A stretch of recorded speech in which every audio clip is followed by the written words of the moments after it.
I stood alone in that ancient, forgotten basement of the Philadelphia County Morgue, while the wall clock glared at 2 a.m.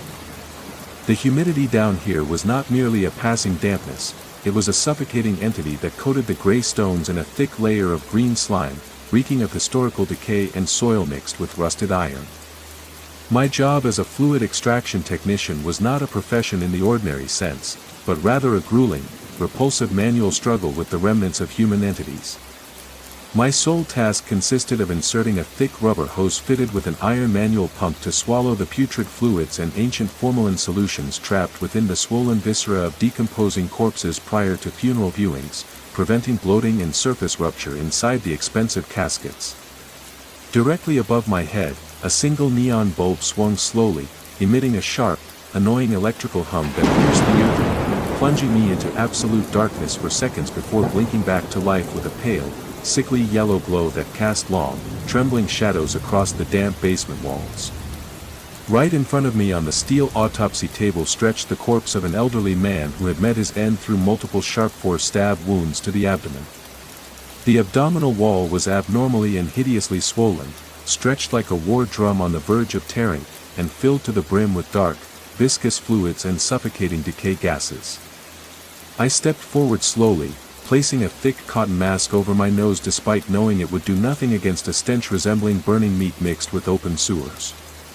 I gripped the pointed metal hose, and with extreme caution, fearing a sudden rupture of the taut skin, I plunged the tip carefully into one of the old abdominal incisions. With trembling hands, I began pressing the lever of the iron, screw-action pump. In those first moments, the heavy black liquid began to flow very slowly through the transparent tube, accompanied by a wet, heavy, and disgusting gurgling sound that echoed its detailed resonance into the empty metal bucket resting on the cold floor. I continued pumping for several long minutes, my throat dry and sticking to the roof of my mouth with every inhalation. Suddenly, without any logical warning, the pump ceased drawing anything at all. The flow of black liquid cut off entirely, and the thick rubber hose began to twitch and vibrate violently between my fingers, as if something deep within the swollen belly of the corpse had seized its grip and started sucking the air and fluids in the reverse direction. I pulled with all my might to yank the hose outward, but it was anchored with a strange and impossible strength, as though real, cold, dead human fingers had wrapped around the inner end of the tube from within the dead man's entrails and were pulling it inward. An overwhelming wave of panic seized me, causing me to let go of the pump handle and step back a pace, but the greater and more terrifying shock occurred at that exact moment. The swollen belly of the corpse began to rise and fall in a steady, complete mechanical rhythm, forming an integrated human breathing pattern of inhalation and exhalation, as if the rotting lungs had regained their capacity to respire. In that terrifying moment, the pale, cold, blue skin of the dead man began to acquire a sudden and rapid warmth, as though a hidden ember had been lit beneath him. The sound emerging from the metal bucket was no longer liquid, it slowly transformed into a rough, trembling, human whisper escaping from the man's torn and open throat, clearly murmuring my name in a low, close voice: "I am still dying, finish the extraction, or come take my place." With the echo of those final words, the single neon bulb above my head went out completely, plunging the room into absolute and total darkness broken only by the sound of my racing heartbeat, accompanied by the sound of barefoot, wet, heavy footsteps walking slowly across the cold morgue tiles, heading with steady stride straight toward the table before which I stood frozen, unable even to scream. I could not move as barefoot, wet steps drew closer in absolute darkness, clamping down upon Morg's breath like an iron vice, sending agonizing tremors straight through my marrow while every heartbeat hammered against my ribs like a trapped bird desperately trying to claw its way out into the open air.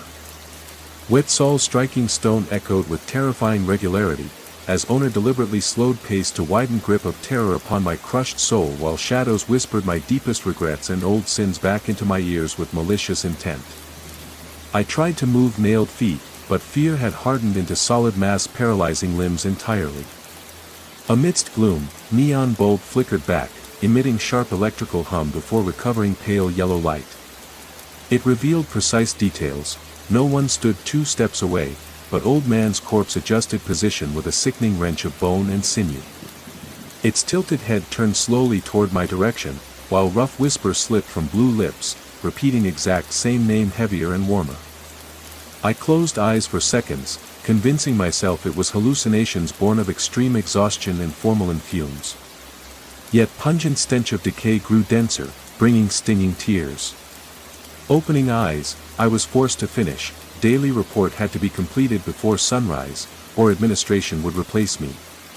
My trembling hand reached the hose stuck into belly, finding multiplied resistance. The tube throbbed slowly, like warm vein transferring life from dead body to dumb equipment. I pressed pump, and final burst of dark liquid emerged, accompanied by large bubbles bursting inside bucket with bone-snapping sound. With every extra pump, damp basement walls emitted faint creaks, as though building reacted. I darted my head toward dark corners where old tools piled up, noticing unstable shadows sliding along green walls into distorted human shapes watching me. Returning gaze to corpse, I found abdominal incision widened on its own, as muscles tore to make space for something striving to emerge. My hand shook, dropping pump to strike floor with metallic clang that shattered vault's silence like gunshot. I bent down for pump, and raising head, found dead man's right arm lifted off table to rest over edge, its cold palm touching my shin. Chill felt like icy touch piercing bones, accompanied by scratching skin against fabric. Unable to stay another second, I ran toward heavy iron exit door, placing hand upon rusted handle, only to discover worse catastrophe. Door was securely locked from outside, and heavy lock turning slowly confirmed I was prisoner within this vault alongside entity moving behind me. Cold iron bit sharply into palm as I shook door with desperate energy, but mechanism remained jammed by bolts welded shut. Behind me, rhythmic dripping of dark fluids continued, punctuated by a new sound, low, dry tearing of skin as corpse pulled itself into sitting position. I pressed back hard against metal panels, eyes darting frantically seeking any alternative exit or weapon against impending horror. Single overhead neon light flickered once more, dying down to bruised amber hue before plunging corners into total shadow. In that dim light, I saw old man turn his entire torso toward me. His mouth hung slack, leaking dark oily fluid onto sunken chest, and his eyes, fixed entirely upon my face, burned with ancient awareness. "You cannot drain the past," voice rasped from damp corners, echoing as if spoken by invisible throats. "What is buried in foundations always rises to claim hands that dig." My knees buckled under terror, but adrenaline kept me upright, breathing in hot gasps fogging cold air. Entity slid second leg off table, bare feet hitting concrete with heavy slap. It began to advance, movement stiff yet purposeful, closing distance inch by agonizing inch while air grew heavier and colder with every step. The sound of the key turning inside the massive lock of the iron door echoed with a sharp, blood-curdling metallic resonance, as though someone stood in the outer corridor cutting off every possible escape route while cold sweat drenched my forehead like freezing acid. I pressed my trembling back against the cold metal panels of the door, catching my breath with extreme difficulty while my chest heaved at a frantic, wild pace that threatened to crack open my ribs under the sheer, unbearable weight of suffocating panic. With intense caution, I turned toward the middle of the vault where the autopsy table rested, discovering the old man no longer lay in his previous posture. He sat completely upright on the edge of the table, his eyes wide open in the dark of night, entirely devoid of whites, as though his eye sockets were filled with a black, stagnant tar that seemed to swallow all remaining hope and reason. The silence returning to govern the room proved more terrifying than the previous sounds, a heavy, suffocating silence allowing one to hear the blood rushing in the ears and the frantic heartbeat nearly bursting through the ribs. The dormant germs in the air crept toward me via the rising scent of decay as the dead man began moving his cold feet down toward the stone floor. The sound of bare, wet feet scratching the tiled floor resembled stone grating against stone, slow, steady, and terrifying. I backed away until both palms touched the solid door, finding nothing before me save a bottle of antiseptic solution and a small metal scalpel dropped on a nearby tool cart. Snatching the scalpel with a violently shaking hand, I pointed its tiny blade toward the entity approaching me with stiff, halting steps, while its swollen belly emitted a faint sound venting air from the open abdominal slit. What stood before me was not living human flesh, yet it was not an utterly lifeless corpse. It was a hybrid spawn born of the dark basement's dampness and old preservation fluid soaking its cells throughout long years of waiting underground. The entity halted a few steps away from me, lifting its tilted head very slowly until its black eyes rested completely in mine. There was no expression of anger or malice, merely a vacant, dark look resembling a bottomless abyss. It opened its wide mouth stained with dark, opaque fluids, and a rough, trembling voice issued from the depths of its hollow chest, repeating the exact same sentence but in a higher, sharper tone. The hose is still within my depths, pull it out so you may rest. The moment it uttered those words, a tremendous, sudden pressure slammed my chest, as though an unseen, tightly clenched fist had punched the center of my torso, forcing me to collide with the door in a muffled cry trapped inside my throat. The neon lights above my head began swaying with intense violence, then the glass bulb exploded with a soft pop, its tiny shards scattering across my shoulders and hair to plunge the room into near-total darkness illuminated only by a faint, cold light filtering from the upper floor window through dust-polluted glass. In that pale light, I saw the entity reaching its long, cold hand slowly toward me, its trembling fingers nearly touching my shirt collar.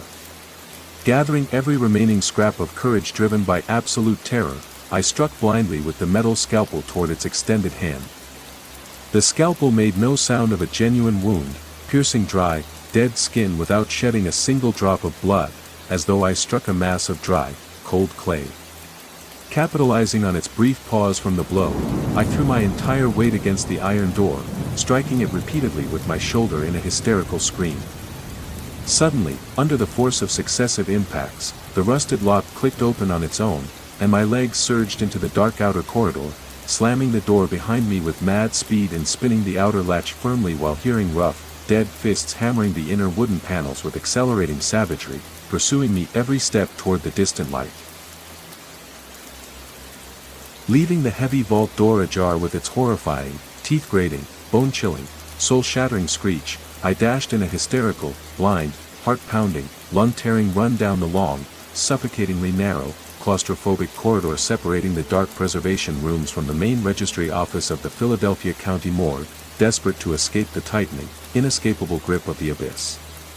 The corridor walls here, constructed of ancient, weeping limestone, exuded a sticky, foul, toxic dampness that stained my trembling shoulders and soaked clothes with a freezing, corpse-like slime whenever I brushed past them during my panicked, reckless flight in the pitch dark. No illumination functioned in this forgotten section of the building, and I relied entirely on a small handheld flashlight whose feeble, flickering beam trembled and shook violently with every stumbling, frantic step over the uneven, freezing stone floors. The relentless pounding sounds of the dead, monstrous entity against the rear vault doors still echoed inside my skull like heavy, frantic hammer blows falling relentlessly upon an iron anvil, reminding me with gut-twisting terror that the distance separating me from that creature measured mere meters of absolute darkness, and that the locked iron barrier behind me was little more than a fragile, temporary suggestion against whatever unnatural, malevolent force had awakened in the basement. Depths. Stopping abruptly to catch my ragged, burning breath with laborious, painful effort, I pressed my cold sweat-drenched hand hard against the slimy corridor wall to regain my footing. At that exact, agonizing moment, I noticed the accumulated shadows on the walls were not mere reflections of my frantic body, but were moving with complete, terrifying independence, gliding as elongated, writhing black patches drifting slowly forward and backward like living, predatory entities seeking an exit to consume me. The air temperature inside the corridor dropped suddenly and sharply to the point where my breath turned into tiny, frozen white clouds with every painful exhalation, while the heavy, oppressive, nauseating scent of old formalin mixing with rotting flesh filled my lungs, causing severe nausea that threatened to strip away my remaining consciousness. Directing the weak flashlight beam toward the end of the corridor where the old case registry room sat, I saw something that froze the blood entirely in my veins. Another man, or something horribly resembling one, stood at the threshold of the closed door wearing torn formal attire dating back to the 1950s, covering his face with his hand while a thick rubber hose identical to the one I used in the autopsy vault hung loosely from his neck. The standing figure did not move, but began whispering in a muffled, husky voice originating deep behind the throat, repeating the exact words I had heard from the old man back in the vault. there is no escape from extraction, we shall all empty here. I felt the air inside the corridor running out, and the stone walls gradually contracting to reduce the space and press against my body from all directions. Realizing that staying in this corridor meant certain death, I turned quickly to head the other way, but the corridor behind me had vanished completely, replaced by a solid, smooth stone wall as though it had been built millennia ago and had been absent mere seconds prior. Darkness surrounded me on all sides, leaving only the choice to advance toward the entity standing at the registry door or surrender utterly to that lethal cold creeping into my limbs and robbing my fingers of movement. Clinging to the small flashlight as a final lifeline, I advanced in slow, mechanical, rigid steps while the old-dressed man slowly raised his hand to reveal a face completely devoid of features save a deep, open slit bleeding dark viscosity onto his wet chest. I stood frozen in an absolute, suffocating, bone-chilling paralysis, trapped merely a single fractured step away from the towering, featureless, and horribly skin-torn entity that completely choked that narrow corridor with an oppressive, suffocating aura of absolute, unending death. Thick, viscous, pitch black, and bubbling fluid dripped continuously from its jagged, mutilated chin, striking the freezing stone floor with wet, heavy, successive droplet sounds that echoed through the emptiness like the agonizing, mechanical ticks of a slow, ancient wall clock ruthlessly counting down the final, gasping moments of my rapidly shattering sanity. Fear was no longer an adequate or meaningful word to describe the sheer devastation of my psychological state. It failed completely to capture the bottomless, gaping abyss opening beneath my trembling feet, while my soul had thoroughly absorbed every single drop of raw, suffocating terror choking the hidden, shadowed corners of this cursed morgue, transforming me irrevocably into an eternal, integral part of its dark, forgotten records and damned history. The entity raised its freezing, abnormally extended hand with agonizing, soul-crushing slowness directly toward my shoulder, and instead of inflicting sudden physical violence, it placed its long, dead, icy fingers precisely upon my upper shirt pocket where I kept my small case registration notebook and my heavy metalwork pen. I felt my living flesh instantly wither and burn with a paralyzing, unnatural, and biting frost beneath its unbearable touch, yet my muscles remained entirely locked in place, utterly unable to twitch, resist, or push the horror away. With rigid, clicking, and stiffened fingers, the entity very slowly extracted the notebook and pen from my pocket, pulling them away as if tearing them directly from my living tissue, before opening the first page filled with my own neat handwriting and official signature as the night fluid extraction technician. Raising the pen with its trembling, unnatural other hand, it drew thick, weeping, dark lines of black fluid directly and aggressively over my name, blotting it out completely, and then wrote in an unsteady, frantic, yet terrifyingly deliberate hand a single clear sentence: "Extraction complete, the new technician is ready." Finishing the final, jagged word with a vicious press of the nib, it slammed the notebook closed with a sharp, echoing snap that reverberated violently through the dark corridor, before vanishing completely into thin air as though it were merely dense, suffocating smoke dissipated by an unseen, freezing wind.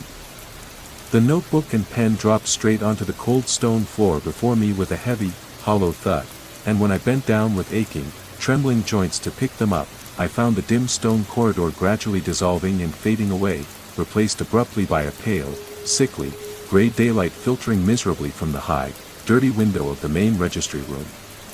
The heavy opposite door swung open with a slow, agonizing groan, revealing the harsh, unforgiving features of the morgue's morning director, who looked down at me with a deep frowning and utterly disapproving expression, stating in his grating, dry voice, "Still here all night, lad?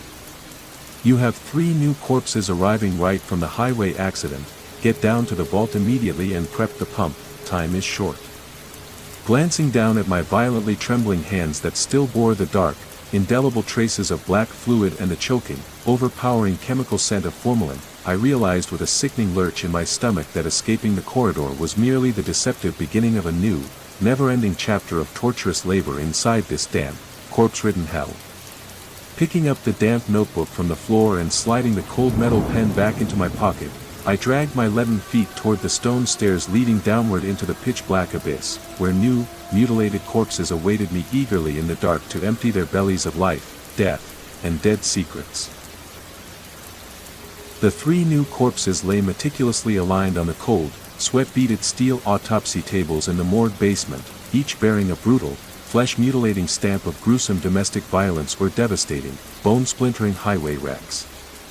The air in the deep underground vault felt significantly heavier, thicker, and more oppressively toxic than the previous night, and the pungent, stinging chemical scent of congealed blood mixed heavily with old formalin solution filled my throat with a bitter, burning, and metallic taste that made every single inhalation an agonizing, suffocating chore.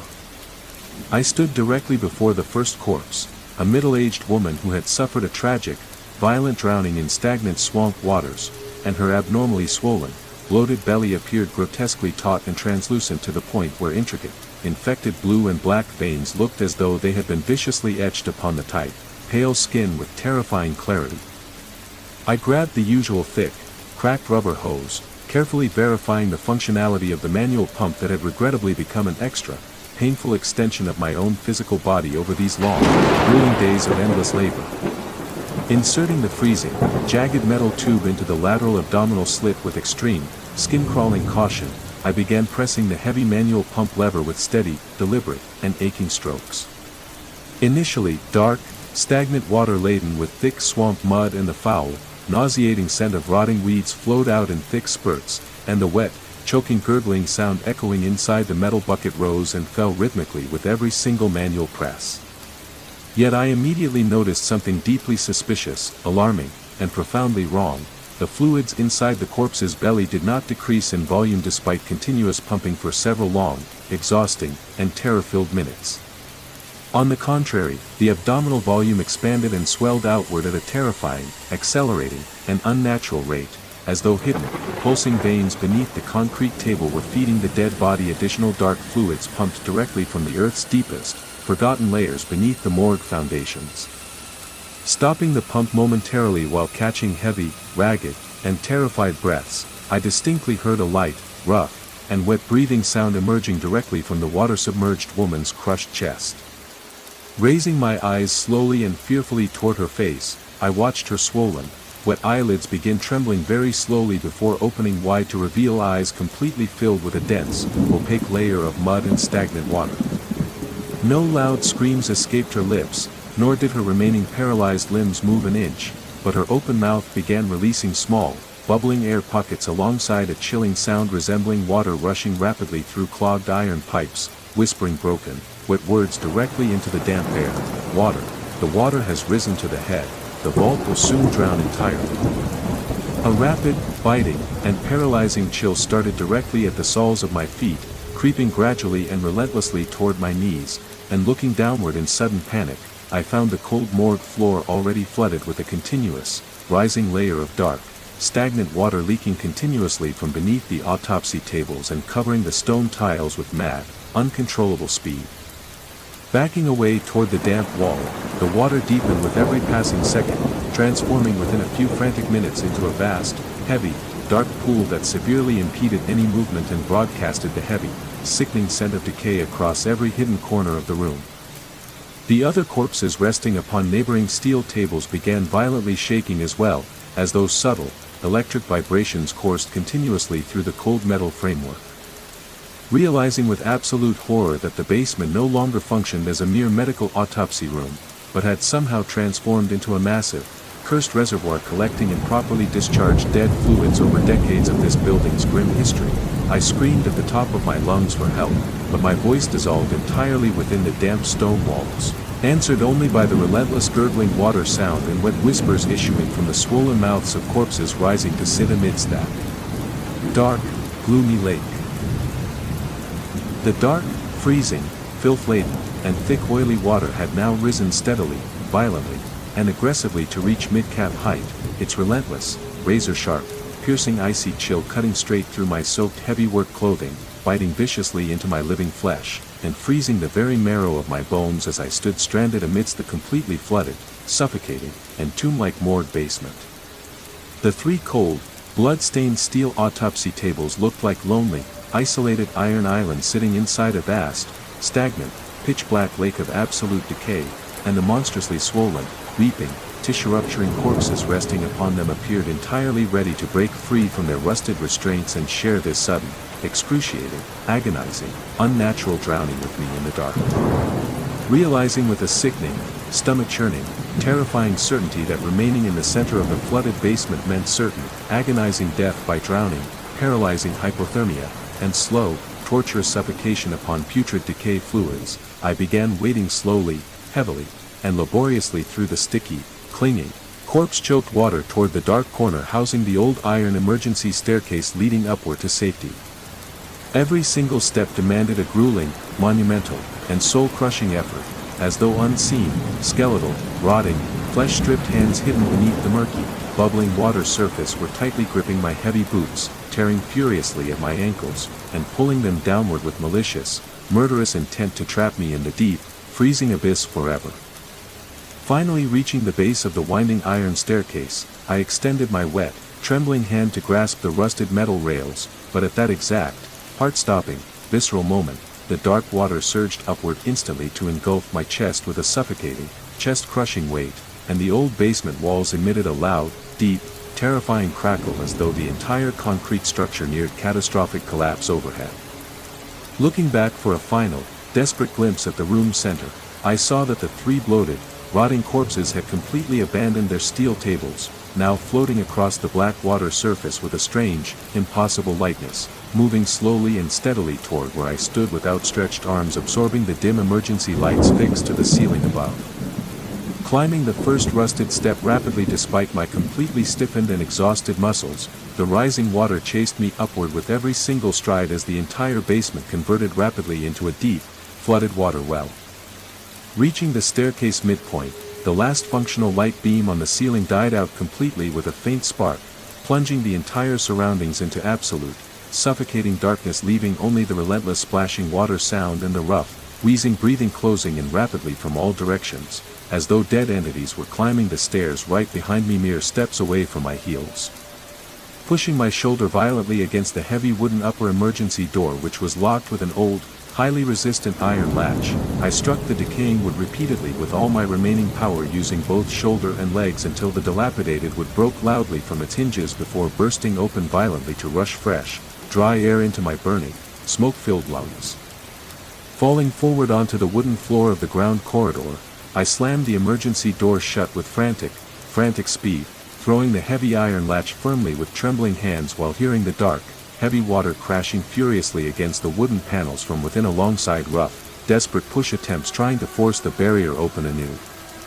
Lying flat upon the floor for a long duration while catching my breath, I felt my soaking wet, freezing body and listened to my frantic heartbeat gradually normalizing amidst the completely normal, quiet morgue corridor as if nothing horrifying had ever transpired just inches beneath the floorboards. Lying flat upon the freezing, damp, and unyielding wooden floor of the ground corridor, I waited in agonizing, breathless suspense for my frantic, jackhammering heartbeat to quiet down, staring blindly at the faint, flickering beam of emergency light seeping through the jagged cracks of the heavy emergency door. My clothes were thoroughly drenched in the freezing, foul-smelling, and oil-slick liquid of the basement, clinging to my shivering skin like a web of ice, and a deep, agonizing, bone-deep numbness radiated viciously from my legs up to my lower back, reminding me with excruciating clarity that the horrors left below were not mere fabrications of a sleep-deprived mind. I slowly pushed myself up using my trembling palms, which left wet, dark stains on the clean floorboards, and listened intently against the wooden panels. The violent crashing and the heavy, muffled breathing from within had completely ceased, replaced by an eerie, dead silence that felt far more menacing than the aggressive chaos of moments prior. Dragging my exhausted, battered body forward, I limped down the dim hallway toward the main registry office, desperate to find a dry towel, a change of clothes, or at least a telephone to call for external assistance. Every step I took left a wet footprint on the pristine linoleum tiles, tracing a clear path of my desperate escape from the lower depths. When I reached the heavy oak door of the registry office, I found it standing slightly ajar, a thin sliver of warm yellow light spilling out into the corridor, a stark contrast to the oppressive gloom that had governed the rest of the building all night. Pushing the door open with a gentle touch of my trembling fingertips, I stepped inside, expecting to find the morning director or at least a warm desk heater to thaw my freezing limbs. Instead of the tidy office desk filled with routine paperwork and coffee mugs, the room had transformed entirely into an impossible, cavernous extension of the basement.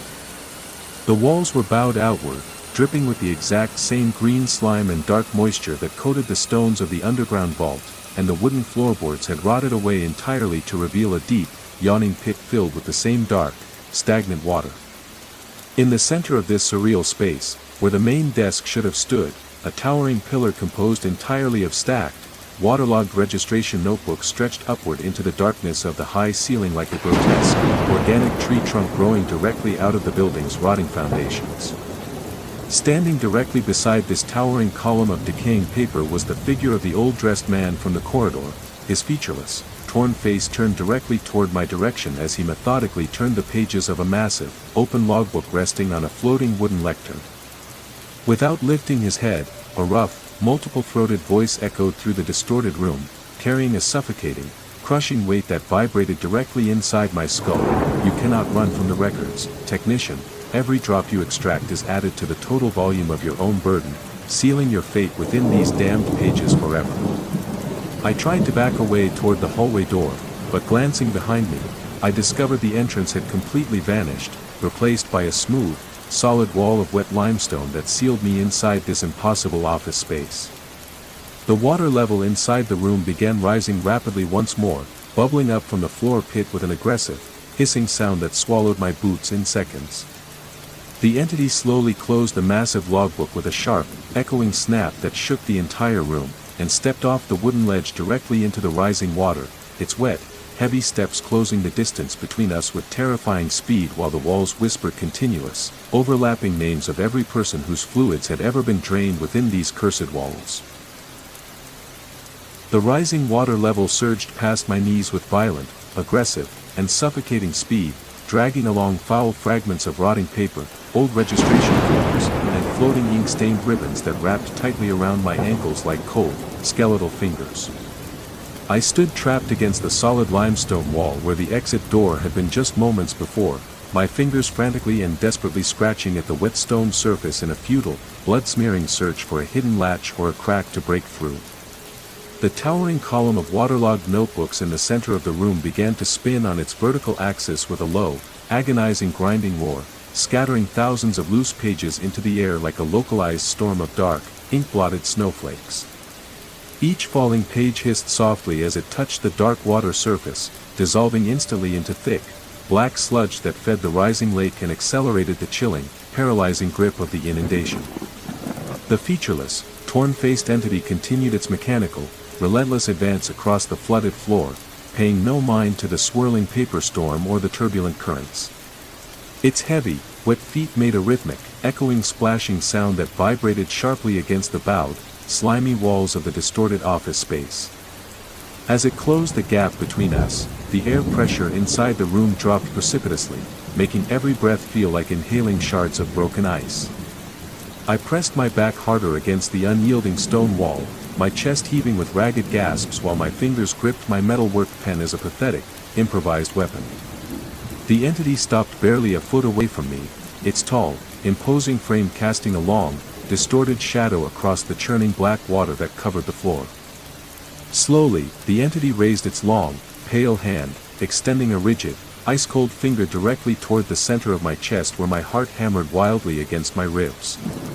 Without uttering a sound from its torn mouth, a heavy, resonant wave of static energy pulsed from its fingertips, freezing the surrounding water surface into a thin, glittering layer of black ice that locked my boots firmly in place.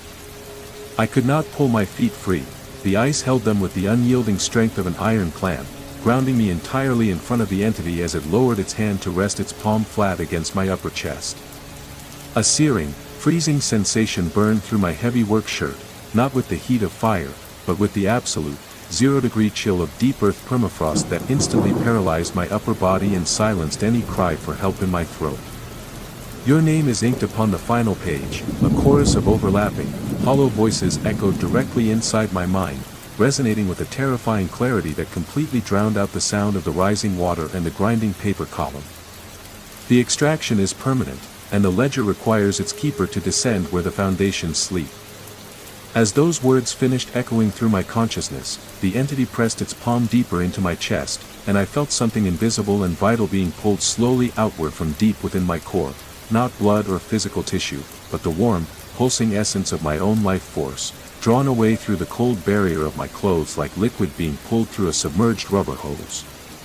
My vision began to darken rapidly at the edges, tunneling down through narrowing circles of gray and black as my strength drained away into the entity's frozen palm. The towering column of notebooks behind it collapsed inward with a massive splash, sending a tidal wave of black water rushing across the room to submerge us both completely. Beneath the surface, in the freezing, absolute dark, I saw thousands of glowing white names drift upward from the sludge like settling dust, my own signature shining brightly among them as the newest entry in the endless, unchanging history of the morgue vault. The absolute, suffocating, pitch black, and agonizingly deep darkness beneath the heavy surface of the thick, freezing black water was never truly empty. It was infinitely dense, crushing, and overwhelmingly crowded with the unbearable, bone-splintering, flesh-tearing weight of decades of untold suffering, holding me rigidly and paralyzingly suspended in an endless, suffocating void where time dissolved into absolute nothingness and the very physical sensation of breathing faded forever into a distant, mocking, agonizingly cruel memory. My eyes remained wide open, staring and burning beneath the freezing, oil-slicked, toxic liquid, yet the stinging, caustic burn of formalin had vanished completely, replaced by a strange, numb, paralyzingly terrifying clarity that allowed my mind to perceive the entire sickening architecture of the underground vault stretching out infinitely in all directions.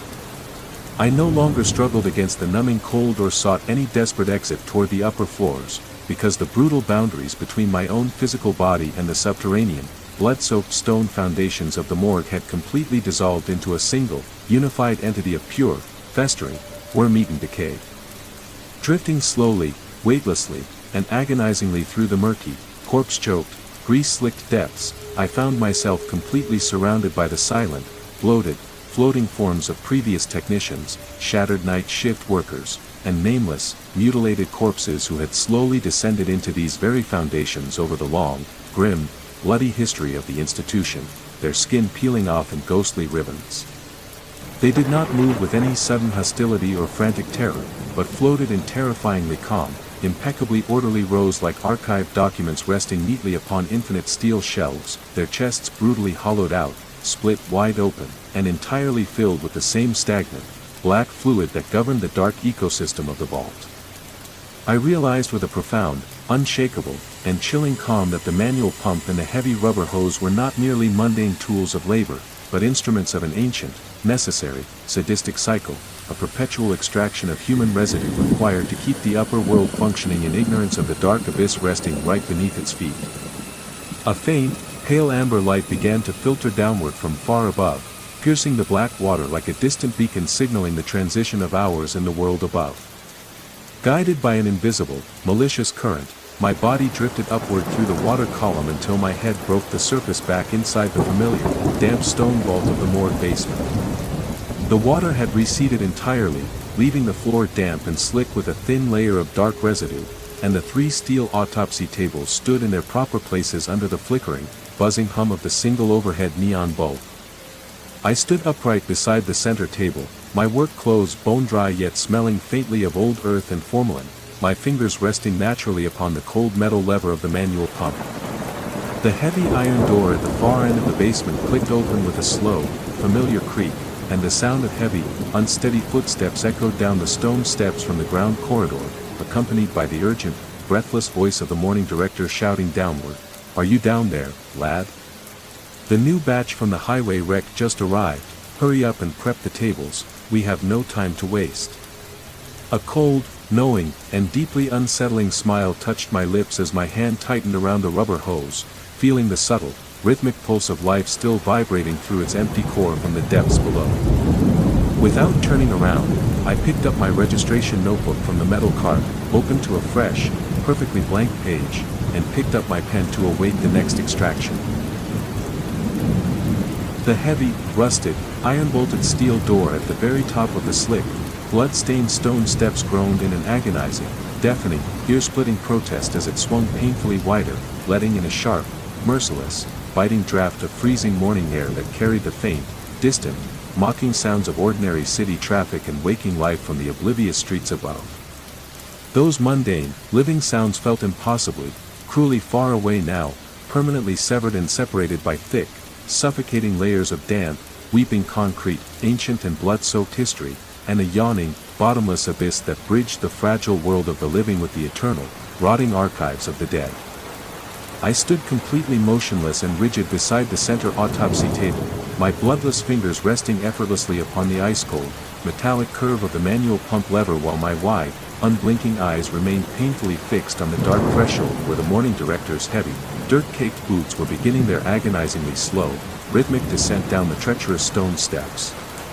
The rhythmic, tormenting clinking of heavy keys and the heavy, hurried, echoing footsteps drew closer with every single passing, agonizing second, echoing sharply and cruelly against the damp, sweating limestone walls of the subterranean basement vault. The single overhead neon bulb flickered violently and hummed with its familiar, grating, brain-drilling electrical buzz, casting a harsh, pale yellow glow over the three spotless steel tables that waited in immaculate, terrifying order. My open registration notebook lay flat on the metal cart beside me, its pristine white pages untouched, awaiting the first thick ink strokes of a new night transformed into an eternal day. I felt no residual fear or panic within my hollow chest. Instead, a profound, chilling serenity anchored my stance, as my pulse had long since synchronized with the slow, deep heartbeat of the foundations beneath the floorboards. The morning director stepped fully into the vault, his breath forming a faint white cloud in the cold subterranean air as he clutched a thick stack of intake clipboards against his chest. He paused for a moment near the entrance, casting a sharp, assessing glance across the immaculate room and my calm, composed posture before letting out a gruff, dismissive sigh. "Glad to see you finally managed to get everything sorted out down here after last night's mess," he muttered, tossing the top clipboard onto the metal cart with a sharp metallic clatter. "Don't just stand there daydreaming, lad." The transport van just pulled up back at the loading bay with the first body from the multi-car pileup on the expressway. "Get the hose primed and make sure the drainage buckets are empty before they wheel him in." I nodded slowly, my voice steady and devoid of any hesitation as I replied, "The pump is ready, sir. Send them down whenever you like." A faint, knowing smirk flickered across the director's face before he turned on his heel and marched back up the stone steps, his heavy footsteps fading away into the upper corridors of the morgue. I picked up the thick rubber hose from its resting hook, testing its flexible weight in my hands with the practiced familiarity of a seasoned technician who knew every hidden secret harbored within these walls. As the distant metallic clatter of the rear loading bay doors echoed through the lower pipes, signaling the arrival of the new arrival, I uncapped my metal pen, pressed the nib against the blank page of the ledger, and calmly waited for the next extraction to begin. The heavy metallic clatter of the rear loading bay doors echoed dully through the subterranean drainage pipes, signaling the definitive arrival of the transport team and the first incoming body from the horrific expressway pileup. I stood perfectly still beside the central steel autopsy table, my fingers resting effortlessly upon the cold, grooved handle of the manual pump while the pale, flickering light of the overhead neon bulb hummed its familiar, hypnotic electrical tune. The damp air of the vault carried the sharp, familiar scent of congealed blood, cold formalin, and damp earth, a sensory cocktail that no longer triggered nausea or revulsion within my chest, but instead provided a comforting sense of absolute belonging and immutable purpose.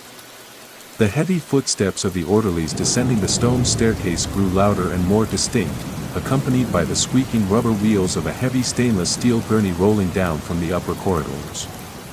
I watched the threshold of the dark vault with a calm, unwavering gaze as the orderlies pushed the gurney into the room, maneuvering its bulk toward the empty table on the far left. They moved with the mechanical, practiced efficiency of men who had spent decades in the presence of mortality, never once looking up to meet my eyes or acknowledging the heavy, suffocating atmosphere that seemed to cling to the walls like a physical shroud.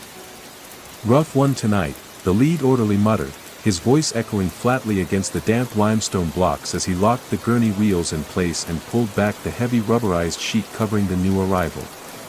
"Multiple impact zones, severe internal trauma." The state police want a full fluid extraction report filed before sunrise, so don't waste any time getting started, lad. I offered a simple, low nod without uttering a word, my expression completely neutral as I stepped forward to inspect the body resting upon the cold steel. The man was young, dressed in torn, blood-stained civilian clothing, his skin deathly pale and cold to the touch. Yet beneath that outward appearance of ordinary sudden death, I could perceive the subtle, hidden current of energy pulsing deep within his core, the raw, unrefined residue of life that the Foundation demanded, waiting patiently to be drawn upward through the dark pathways of the rubber hose. The orderlies quickly departed, their footsteps fading back up the stone steps and leaving me alone once again in the quiet expanse of the vault. I picked up the thick, flexible rubber tube from its resting hook, carefully checking its inner lining before inserting the polished metal tip into the lateral abdominal incision with expert precision. Every movement was exact, measured, and devoid of the hesitation that had plagued my first frantic nights in this subterranean hell. As I gripped the heavy manual pump lever and began the slow, rhythmic cycle of extraction, a dark, viscous stream of fluid surged through the transparent section of the hose, filling the metal bucket below with a steady, rhythmic splash. With every single stroke of the lever, I felt the deep, ancient foundations of the morgue shift slightly beneath my boots, responding in kind to the influx of new essence being added to the massive underground reservoir. The walls seemed to breathe in unison with my movements, expanding and contracting like the chest of a sleeping titan buried deep beneath the city streets. I glanced over at my registration notebook resting open upon the metal tool cart, its crisp white pages illuminated by the harsh, yellow glow from above. My metal pen lay beside it, ready to record the final volume and sign off on the completion of the task. Yet as I looked closer at the pages, I noticed something remarkable. The preceding chapters of my long descent, from the first terrifying night in the morgue to the flooded corridors and the towering columns of waterlogged ledges, were no longer written merely in ink, but were permanently fused into the very paper grain as a living, breathing history of the vault. The pump continued its steady, mechanical rhythm, filling the quiet room with the sound of falling liquid, while outside the high basement windows, the first faint traces of gray morning light began to pierce the heavy darkness. I knew that above ground, the city would continue its bustling, oblivious routine, entirely unaware of the dark architecture sustaining its existence from below. And I knew just as certainly that when this shift finally ended, another would take its place, continuing the cycle in an unbroken chain that stretched infinitely backward into the past and forward into eternity. With a steady hand and absolute peace within my soul, I pressed the pump lever down once more, ready to write the next line in the endless chronicle of the dead.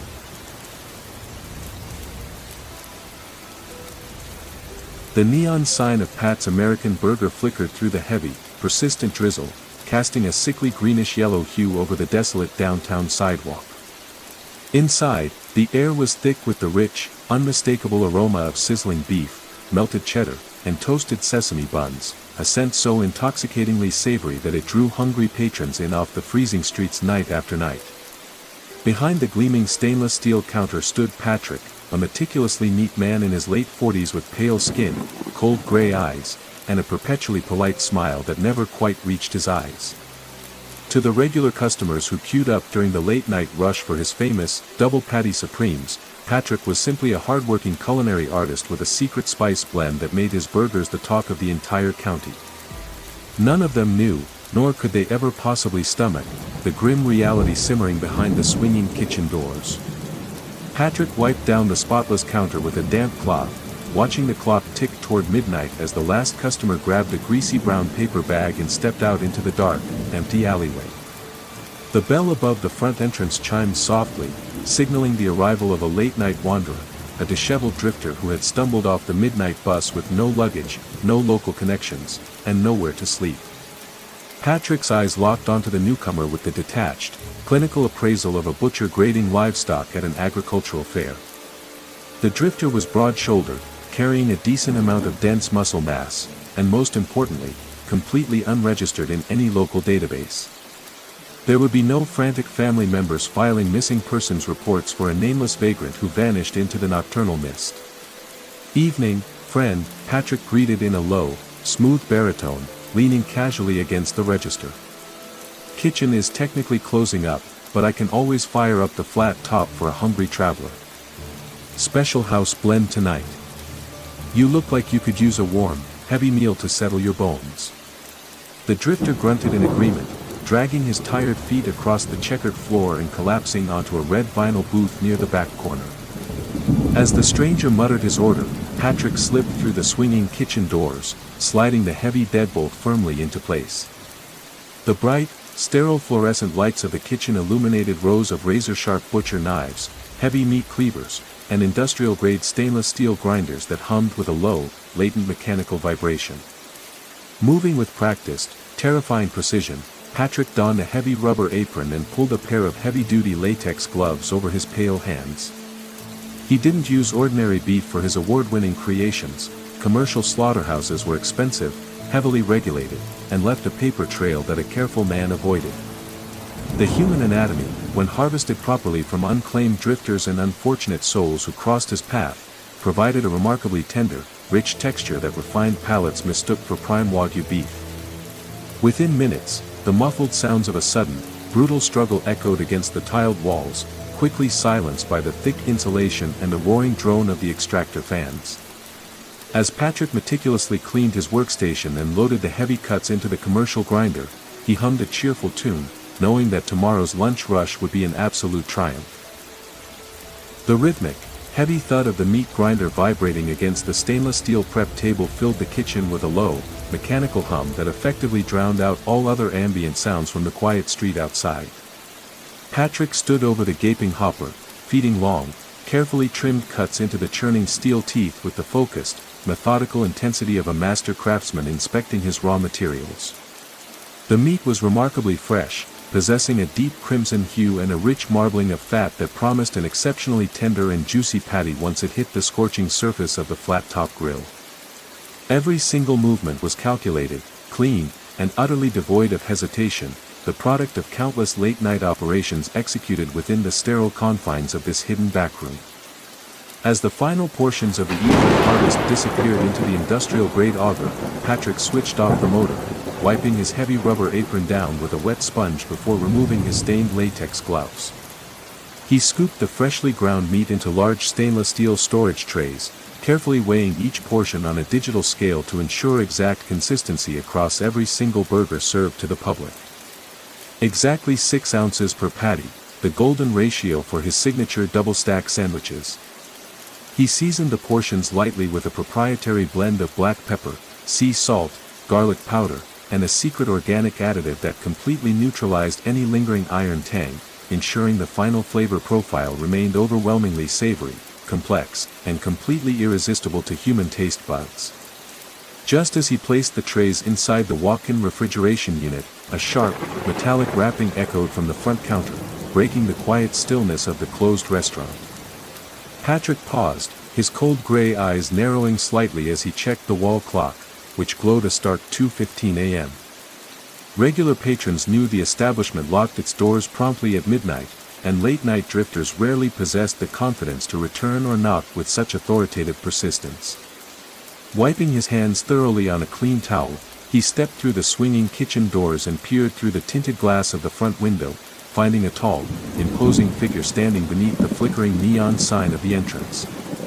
It was Detective Miller, a local plainclothes investigator known for sniffing around downtown alleyways and asking inconvenient questions about missing transients who had passed through the bus terminal over the past 6 months. Miller's coat was soaked from the relentless drizzle, and his sharp eyes scanned the darkened interior of the diner with an air of cold suspicion. Patrick felt a momentary spike of adrenaline, not out of fear, but from the sudden realization of a golden, unexpected opportunity standing right outside his locked door. A seasoned detective carrying high-density muscle, official authority, and absolutely no immediate backup tracking his exact coordinates at this ungodly hour represented the ultimate culinary prize, a rare, premium cut that demanded immediate harvesting.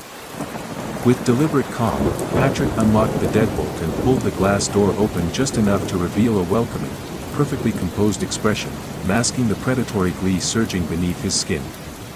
"Detective Miller, what brings you out in this miserable weather at 2 a.m? Patrick asked smoothly, his baritone voice steady and completely at ease. Miller flashed a tired, cynical smile, stepping past the threshold without waiting for an invitation and letting a puddle of rainwater pool on the checkered linoleum floor. "Just checking the neighborhood, Patrick," the detective replied, his gaze drifting toward the swinging kitchen doors at the back of the dining room. "We got another missing persons report from the bus station tonight. Same profile as the last 3. Thought I'd see who's still running a flat top when the rest of the city is fast asleep." Patrick stepped back, gesturing hospitably toward a corner booth while his mind rapidly calculated the precise angles, the weight distribution, and the quickest path to neutralize the uninvited guest before sunrise. "Can I offer you something on the house, detective? Fresh batch of patties just went into the fridge. I promise you, there's nothing out on these streets tonight quite as satisfying as a hot, custom-made meal." Miller hesitated for a brief second, his instincts warring with his physical exhaustion, before nodding slowly and taking a seat. "All right, Patrick," the detective said, leaning back against the red vinyl. "Let's see what makes this place so damn popular." Detective Miller sat back against the worn red vinyl of the corner booth, his weary eyes tracking Patrick's every movement as the chef retreated behind the swinging kitchen doors. The heavy door clicked shut, muffling the low, ambient hum of the diner's refrigeration units and plunging the kitchen into a zone of calculated, absolute efficiency. Patrick didn't waste a single second. He slipped off his casual front-of-house apron, tossing it onto a stainless steel prep table, and traded it for his thick, heavy-duty rubber slaughter apron. From the magnetic rack above the main counter, he unhooked his favorite tool, a 12-inch carbon steel butcher knife with a razor-sharp, mirror-polished edge that gleamed under the cold glare of the overhead fluorescent lights. Out in the dining room, Miller idly tapped his fingers against the laminated tabletop, unaware that his routine late-night investigation had just crossed the boundary from a casual inquiry into a terminal culinary sentence. Patrick moved with the silent, predatory grace of an apex predator stalking its prey within an enclosed pen, testing the weight of the blade in his palm before slipping quietly back through the swinging doors. The kitchen's heavy deadbolt clicked into place with a definitive, heavy sound, locking the outside world away and sealing the detective's fate inside the stainless steel abattoir. Patrick approached the dining room threshold, peering through the small glass pane to see Miller studying a grease-stained takeout menu left on the table. Pushing the door open with a soft, practiced nudge, Patrick stepped out holding a steaming, thick-poured mug of black coffee, placing it down directly in front of the detective with a warm, disarming smile. "Special house blend, detective. Just the way it takes to cut through this miserable damp weather," Patrick murmured smoothly, maintaining an innocent, welcoming posture while positioning himself directly behind the seated investigator's blind spot. Miller looked up, nodding in mild appreciation as he reached out his hand toward the ceramic mug. Before the detective's fingers could wrap around the handle, Patrick's left arm shot forward with lightning speed, wrapping a heavy, steel-reinforced forearm tightly around Miller's neck in a brutal, crushing chokehold.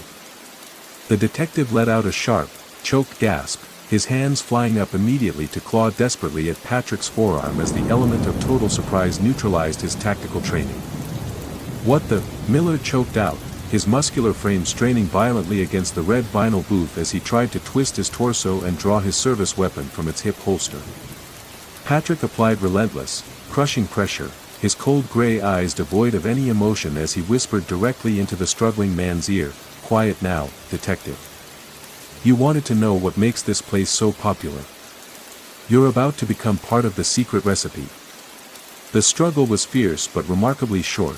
Stripped of tactical backup and caught completely off guard in a confined space, Miller's frantic movements gradually weakened as oxygen starved his brain. Within less than a minute, the detective's muscular limbs went utterly limp, sliding awkwardly down against the vinyl cushions until his heavy body slumped onto the checkered linoleum floor. Patrick released his grip, breathing only slightly heavier than usual, and stood over the fallen investigator with a detached, clinical eye. Dragging the heavy, lifeless frame across the slippery floor tiles toward the swinging kitchen doors, Patrick left a faint smear of moisture behind, eager to fire up the flat top and prepare tomorrow's absolute finest specialty patties. The morning sun broke through the thick, gray drizzle, casting a pale, washed out light across the damp pavement of Elm Street as a long queue of hungry office workers and early commuters began to form outside the locked glass doors of Pat's American Burger. The aroma drifting from the heavy exhaust vent above the kitchen was unusually rich today, a deep, complex, and intoxicating scent of savory spice and perfectly seared protein that made mouths water half a block away. Exactly at 11 a.m., the heavy brass bell above the entrance chimed sharply as Patrick unlocked the front deadbolt, wearing a crisp white apron, his pale skin freshly shaven, and his cold gray eyes framed by a warm, hospitable smile. Within minutes, the checkered dining room filled to absolute capacity with eager patrons clamoring for the day's special offering, the limited edition Chief Inspector Double Stack, a custom creation boasting an unprecedented richness in flavor and an impossibly tender, melt-in-your-mouth texture. Behind the stainless steel counter, Patrick worked with the speed and precision of a maestro, flipping rows of thick patties on the scorching flat-top grill while assembling burgers with crisp lettuce, melted cheddar, and his proprietary secret sauce. Compliments echoed from every corner of the packed restaurant as customers devoured their meals, completely oblivious to the fact that Detective Miller's heavy service revolver now sat quietly locked inside the bottom drawer of Patrick's office desk, right next to an empty badge holder and a neat stack of blank financial records. As the afternoon rush finally tapered off and the last satisfied customer stepped out into the crisp afternoon air, Patrick locked the front entrance, pulled down the window blinds, and retreated to the pristine quiet of the back kitchen. He peeled off his latex gloves, tossed them into the industrial incinerator, and poured himself a tall glass of ice-cold water, pausing to admire the spotless, gleaming stainless steel surfaces that bore no trace of the night's gruesome transition. The freezer units were fully stocked with neatly wrapped brown butcher paper packages, each labeled with precise weights and premium cuts, guaranteeing weeks of unparalleled culinary success. Leaning casually against the stainless steel prep table while the low, comforting hum of the refrigeration units filled the room, Patrick smiled a quiet, satisfied smile, knowing that Elm Street would never run out of hungry customers, and his kitchen would never run out of fresh ingredients.